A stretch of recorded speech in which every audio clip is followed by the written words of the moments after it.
Olá, a graça e a paz ao nosso Senhor e Salvador Jesus. Tudo bem com vocês? Então, vamos lá para mais uma lição da nossa escola bíblica. Hoje nós vamos estudar a lição de número 5, que tem por título A Prática de Testemunhar o Evangelho. Sugestões, né? São várias sugestões dadas pelo pastor Elton Batista de Mello, que é o autor dessa lição, para que nós possamos ter mais êxito no nosso testemunho, no nosso evangelismo, né? No levar o evangelho para as pessoas de uma forma mais eficaz. Então nós vamos ler o nosso texto áureo, que diz assim: faço tudo isso por causa do evangelho, para ser coparticipante dele. Paulo escreve isso na primeira epístola aos Coríntios, capítulo de número 9, verso de número 23. Mas antes de nós entrarmos diretamente na lição, eu quero convidar você a fechar os seus olhos e levar o seu pensamento a Deus, e vamos orar pedindo para que o Espírito Santo nos ilumine, para que a gente possa absorver o máximo daquilo que Deus tem para nos ensinar nesse dia de hoje. Tá bom? Feche teus olhos. Pai, nós damos graças a Ti pela Tua bondade e misericórdia. Louvamos e bendizemos o Teu nome pela rica oportunidade que temos de estar na Tua presença aprendendo mais do Senhor. Ilumina-nos, Pai, para que possamos aprender e colocar em prática tudo aquilo que o Senhor vai nos dar hoje como alimento para nossa alma, que é a Tua palavra. Nós Te damos graças, louvamos e bendizemos em nome de Jesus. Amém. Então tá, vamos lá. Objetivos da lição: conhecer o que a Bíblia ensina sobre habilidades específicas na prática de anunciar o Evangelho. Perceber que é importante usar de criatividade sempre com equilíbrio e direção do Espírito Santo. Isso é importante, tá? A gente ter esse equilíbrio, não fazer as coisas do nosso jeito sem que haja o direcionamento do Espírito Santo de Deus. Tudo que a gente vai fazer para Deus é necessário que Ele nos direcione, que Ele nos mostre como, para que a gente possa fazer de acordo com a sua vontade, tá? Nunca do nosso jeito, sempre do jeito de Deus, ok? Praticar, pregar o Evangelho, fazer discípulos e servir aos outros dá trabalho. Vamos nos envolver? É uma pergunta, né? Você está disposto? Tá? Pregar o Evangelho requer disposição, né? O que é pregar o Evangelho? É anunciar a palavra de Deus, não só de palavras, mas também de atitudes, tá? A pregação não é só verbal, né? Tanto que a gente está acostumado a cobrar isso, né? Das pessoas que sobem ao púlpito e pregam o Evangelho, né? Que eles vivam de acordo com aquilo que pregam. Então, a pregação, ela envolve duas coisas. Ela envolve o anúncio, mas ela envolve também a prática, ok? Fazer discípulos. De quem são esses discípulos? É importante a gente saber também que os discípulos que são feitos não são nossos. Algumas igrejas, o líder tem discípulos, mas quando Jesus manda os apóstolos fazer discípulos, não é para si, para os apóstolos, mas para ele, Jesus. Todos os discípulos que nós fazemos não são para nós, são para Jesus, ok? E a questão do servir, né? Nem todo mundo está disposto a servir. E nós somos chamados por Jesus não para ser servido. Ele mesmo disse isso. Eu não vim para ser servido. Eu vim para servir e dar a vida em resgate de muitos. É texto bíblico. Então, nós estamos na caminhada com Jesus, estamos discípulos de Jesus para isso, para servir ao outro, ok? Vamos lá então para o nosso texto, os textos bíblicos inspirativos. Vou lê-los. 2 Timóteo, capítulo 1, verso 8. Portanto, não se envergonhe de testemunhar do Senhor, nem de mim, que sou prisioneiro dele, mas suporte comigo os sofrimentos pelo Evangelho, segundo o poder de Deus. Ok? O que Paulo está dizendo ao jovem pastor Timóteo? O serviço do Evangelho traz sofrimento. Ele está chamando Timóteo para suportar com ele os sofrimentos pelo Evangelho. Tá? Não é um passeio no parque. Não é uma coisa, como dizem os jovens, molezinha. Tá? Pregar o Evangelho traz sobre quem o faz sofrimento. Está disposto? É isso que você quer? Então aguenta firme, né? 1 Coríntios, ainda textos bíblicos inspirativos. 1 Coríntios, capítulo 9, os versos 18 e 19. Qual é, pois, a minha recompensa? Isso é uma pergunta de Paulo. Apenas esta: que pregando o evangelho, eu apresente gratuitamente, não usando assim dos meus direitos ao pregá-lo. Porque, embora seja livre de todos, fiz-me escravo de todos para ganhar o maior número possível de pessoas. Ou seja, Paulo está abrindo mão de alguns direitos que ele tem para livremente poder pregar o evangelho e assim ganhar o número maior que ele puder de pessoas para Cristo. Pastor, que direitos são esses dos quais Paulo está falando? São os direitos de ser remunerado ou de receber alguma coisa pelo serviço que ele presta. Uai, pastor, mas pregar o evangelho não é algo que a gente deve fazer de graça? Tem até um texto na Bíblia que diz: de graça recebei, de graça dai. Esse é um texto que é empregado de forma errônea, né? Porque se ele fosse dentro desse contexto que a gente está falando aqui, a Bíblia então estaria se contradizendo. Porque a própria palavra de Deus, ela diz que o trabalhador é digno do seu salário. Quando é que é dito isso? Bom, existem alguns textos onde vai ter amparo para o que eu estou dizendo. Inclusive Paulo fala isso. Se você pegar aí mesmo nesse livro, nesse capítulo de 1 Coríntios, no capítulo 9, os versos 12 e 13, olha só, 13 e 14, eles dizem assim, olha: vocês não sabem que aqueles que trabalham no templo alimentam-se das coisas do templo e que os que servem diante do altar participam do que é oferecido no altar? Ou seja, quem trabalha no templo se alimenta do templo. Quem trabalha diante do altar participa das coisas que são oferecidas no altar, ou seja, eles são mantidos por aquilo que é dado no templo. Tá? Dízimos e ofertas. Isso era no tempo dos sacerdotes. Você pode até dizer, mas Paulo está fazendo referência lá no Velho Testamento? Sim, mas Paulo vai usar como base o Velho Testamento para amparar e para apoiar esse direito do qual ele diz ter e que ele não faz uso. Isso ele não está dizendo que os outros não devam fazer, ele está dizendo ele. Verso de número 15 diz assim, olha: mas eu não tenho usado de nenhum dos meus direitos. Estou escrevendo na esperança de que vocês façam isso por mim. Prefiro morrer a permitir que alguém me prive desse meu orgulho. Ou seja, ele tem orgulho de não precisar usar do direito que ele tem de receber algum tipo de remuneração, né, que nós pastores chamamos de prebenda, pelo serviço prestado. Pastor, mas isso é muito estranho. Não, não é. O próprio Jesus, lá em Lucas, o evangelista registra uma fala de Jesus que diz assim, olha, ele quando manda os discípulos irem anunciar o evangelho, ele manda de 2 em 2, né, começarem a fazer o trabalho evangelístico de levar a mensagem das boas novas, o evangelho da graça de Jesus, ele dá algumas orientações. E dentre elas ele diz o seguinte, olha: fiquem naquela casa e comam e bebam do que lhes derem, pois o trabalhador merece o seu salário. Ou seja, eles iam comer e beber na casa onde eles estariam hospedados e teriam direito de receber tal benefício. Por quê? Porque eles estavam trabalhando. Senão Jesus não teria usado essa frase: o trabalhador é digno do seu salário.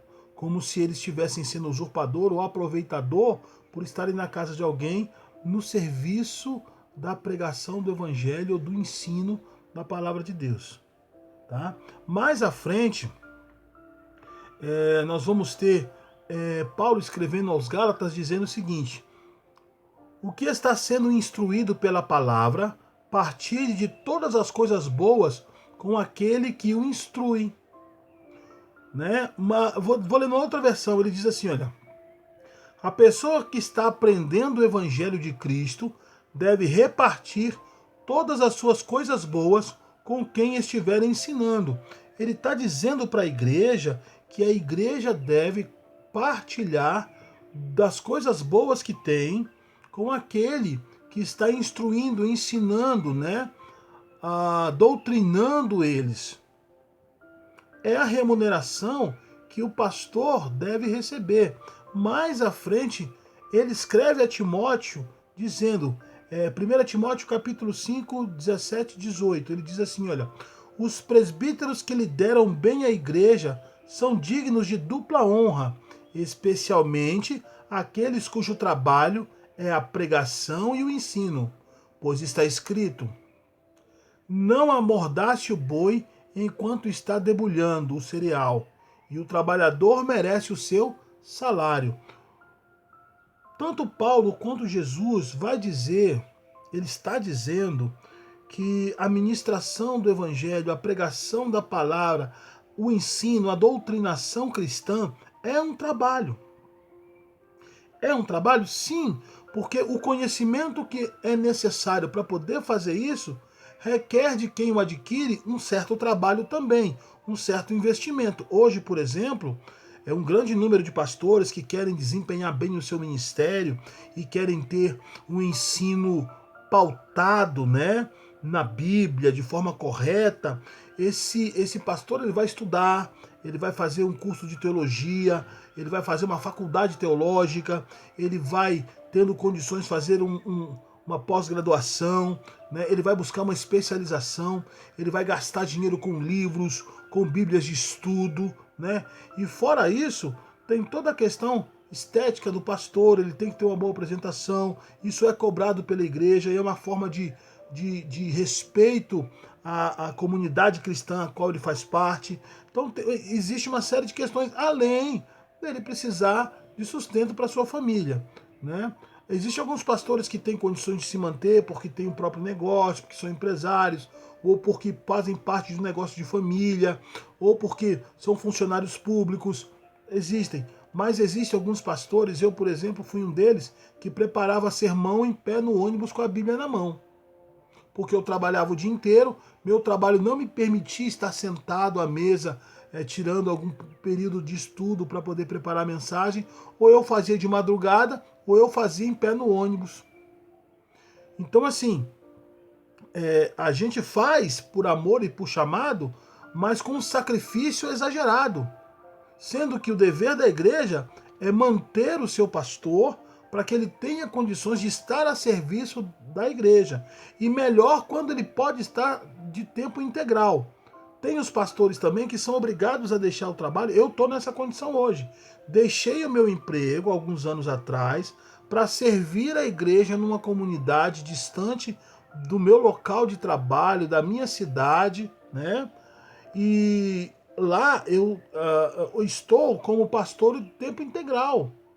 Então hoje é necessário que a igreja me mantenha financeiramente para que eu dê condições para minha família, condições dignas, né? E o pastor precisa ter condições dignas para dar condição digna à sua igreja, para poder atender a igreja com dignidade. Pensem sobre isso, tá bom, irmãos?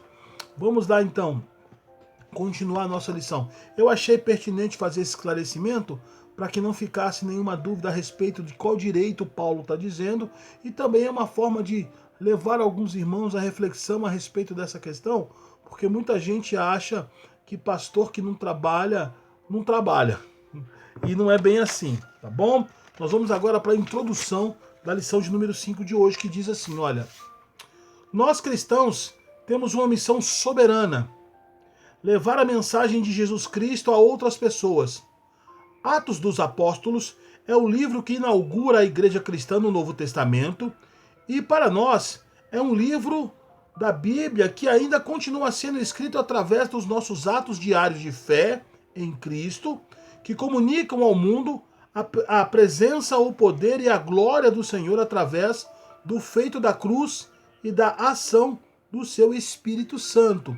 Ou seja, nós, hoje, a igreja contemporânea, está dando continuidade a esses atos dos apóstolos escritos na Bíblia. Lucas escreve o que aconteceu naquela época e nós damos continuidade, levando as boas novas de Cristo, anunciando o seu sacrifício na cruz e a salvação através do nome desse Cristo ao qual servimos, ok? Continuando aqui nossa leitura. Eu sei o que o Senhor fez em minha vida, como o meu coração foi transformado e o que o Espírito Santo está fazendo no meu caráter hoje, para que eu seja mais parecido com Jesus. Qual é o propósito de servir a Deus? Tornar-se alguém parecido com Cristo, para que possamos alcançar as promessas que Deus tem para os salvos, tá? O nosso objetivo não é ir para o céu, não é receber bênçãos, não. O nosso objetivo é construir em nós, através da ação do Espírito Santo, um caráter como o de Cristo Jesus. Entendeu? É isso. O resto, tudo é consequência disso. Tá certo? Você também sabe. No entanto, posso afirmar que muitas vezes nos bloqueamos na hora de testemunhar a outras pessoas.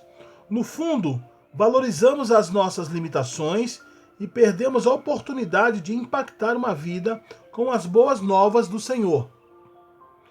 Concluo que o problema não é saber o que fazer, mas saber como fazer. Muitas pessoas têm dúvidas com relação a como dar um testemunho sobre sua fé, sobre Jesus Cristo, como falar, de que forma, qual a melhor maneira, o que dizer, enfim. Nesta lição queremos deixar algumas orientações para você preparar o seu testemunho e assim ser um poderoso instrumento de Deus para muitas pessoas. Podemos classificar os testemunhos em 4 tipos básicos. 1. Testemunho de como foi a minha conversão a Cristo. 2. Testemunho sobre algum milagre que Deus fez em minha vida. 3.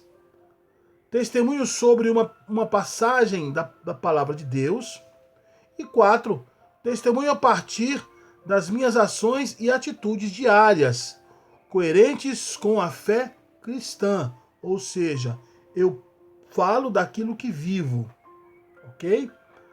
É importante compreender as partes de cada um desses tipos de testemunhos e saber como comunicá-lo de maneira que a comunicação seja efetiva e resulte numa ação positiva na vida daquele que ouvir, ok? Vamos lá, tópico de número 1, testemunho da conversão. O que é isso? É você contar para a pessoa como foi a sua conversão. De que forma ela se deu, né? Eu vou falar para a pessoa de como eu vivia antes da minha conversão, como era a minha vida, se for uma pessoa que não me conhece. Se for uma pessoa que te conhece, maravilha, né? Porque ela tem conhecimento de quem você era. Então você vai contar para essa pessoa como você era, que não te conheceu. Você vai falar sobre o que te levou a Cristo e como se deu isso, né? Você vai descrever para ela o seu testemunho de conversão. É disso que o texto está falando, né? Ele vai dizer aqui que, inclusive, se você puder escrever, eu não vou ler toda a lição, todo o tópico, para a gente não perder muito tempo, porque eu estou resumindo basicamente é isso mesmo que eu estou dizendo. Mas ele vai te dar algumas dicas, como, por exemplo, escrever sobre essas fases, né? Tipo, aqui, olha, ele fala: 1. Como era a minha vida antes de conhecer a Cristo. 2. Como foi que Jesus me encontrou. E 3. O que Jesus fez naquele dia maravilhoso, ou seja, no dia da sua conversão. Como é que Jesus entrou no seu coração, como é que ele alcançou você, tá bom? A outra coisa que ele vai dizer também, que é muito importante a gente saber, é o seguinte, olha, eu vou ler aqui. Fale o seu testemunho com simplicidade, tá? Sem usar o evangeliquez. O que é o evangeliquez? Expressões e jargões evangélicos que a gente usa no nosso meio. Por que é bom você evitar isso? Porque você vai estar falando com uma pessoa que não faz parte do seu cotidiano, que não conhece esse linguajar que a gente usa e que pode se sentir coagido, talvez, né? Por exemplo, você vai conversar com uma pessoa, vai abordar uma pessoa, já chega para a pessoa, Pai do Senhor. Tem gente que já te rejeita aí. Por quê? Porque tem muita gente que tem aversão a crente. Incrível isso, mas é verdade, a gente tem que ser sincero. Tem gente que tem aversão a crente, porque já teve alguma experiência muito negativa com alguém que se disse crente, que se disse cristão, né? E fora isso, tem uma série de testemunhos, inclusive na televisão, né, de maus cristãos. Então, assim, as pessoas julgam o outro por aquilo que eles veem. Então, quando você for abordar alguém para falar de Jesus Cristo, evita usar determinados jargões, né, determinadas expressões, para que a pessoa não se sinta coagida, constrangida ou te rejeite logo de cara, né? Porque uma coisa que você precisa entender é o seguinte: as pessoas estão necessitadas de Deus, mas não precisam necessariamente, num primeiro momento, de uma religião. E quando você chega para uma pessoa e aborda ela usando expressões religiosas, ela te rejeita.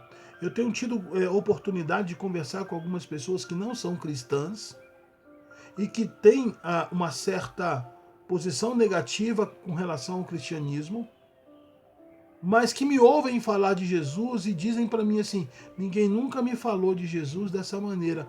Eu não sabia que os crentes pensavam assim. Ou então dizem: nem todo crente pensa como você, não é verdade? Então, evita, tá? Evita, para que ele possa receber aquilo que você tem para levar para ele da parte de Deus de bom grado. Isso é muito importante, né? Porque a nossa intenção é ganhar vidas para Jesus e não membros para as nossas denominações. Lembre-se sempre disso, tá? Lembre-se sempre disso, é muito importante. Tópico de número 2. Testemunho de algo que Deus fez em sua vida. Você vai falar para ele daquilo que Deus fez na sua vida, de como a sua vida foi transformada. Deixa eu ler aqui o início desse nosso tópico. Este é o testemunho de um milagre. Todos os dias, nosso Deus está operando milagres, livramentos e fé em nossa vida, mesmo nos dias difíceis. Sua misericórdia, Deus não me dando o que eu mereço, condenação e castigo por meus pecados, e sua graça, Deus me dando o que eu não mereço, perdão e salvação em Jesus Cristo, estão presentes. As suas misericórdias são a causa de não sermos consumidos, e a sua graça abundante é suficiente. Você entendeu isso aqui? Misericórdia, Deus agir com misericórdia para comigo e com você, é Ele não nos dando aquilo que merecemos. Porque nós não merecemos misericórdia. E a sua graça dispensada a nós, é Ele nos dando aquilo que não merecemos, né? Que é o seu perdão e a salvação. Nós não merecemos, tá? Então, os textos bíblicos que apoiam isso é aquele de Lamentações, que a gente acabou de ler, né? A misericórdia de Deus são as causas de não sermos possuídos, e nós sabemos que a graça é o favor imerecido de Deus. Nós não merecemos. Bom, seguindo aqui na nossa lição no nosso tópico de número 2 da lição de número 5, nós estamos falando sobre o testemunho de você contar aquilo que Deus fez na sua vida, o milagre, aquilo que Deus realizou, que transformou uma situação ruim, a forma como você vivia, ou quem você era, uma libertação que ele fez na sua vida, né? Muitas pessoas antes da conversão tinham vícios, né? Ou tinham práticas que eram completamente contrárias aos ensinamentos de Jesus, à forma correta de se viver, que é a forma de Deus, né? Gente que vivia no adultério, gente que vivia na fornicação, né?